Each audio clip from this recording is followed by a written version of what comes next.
நீலகிரி மாவட்டம் உதகையில் நாளுக்கு நாள் உறைபனியின் தாக்கம் அதிகரித்து வருகிறது.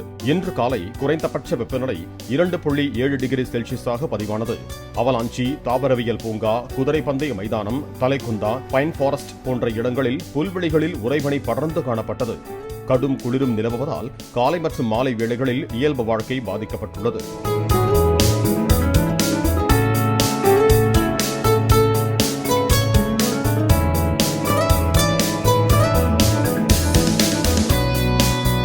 திண்டுக்கல் மாவட்டம் கொடைக்கானலிலும் உறைபனி மற்றும் குளிரின் தாக்கம் அதிகரித்துள்ளது. இன்று அதிகாலை குறைந்தபட்ச வெப்பநிலை 4 டிகிரி செல்சியஸாக பதிவானது. ஜிகானா, பாம்பர்புரம், பிகார்சோலா உள்ளிட்ட பகுதிகளில் வெள்ளை கம்பளம் விரித்தது போல உறைபனி காணப்பட்டது. ஜிம்கானா பகுதியில் பனிக்கட்டிகளை சுற்றுலா பயணிகள் அள்ளி வீசி மகிழ்ந்தனர்.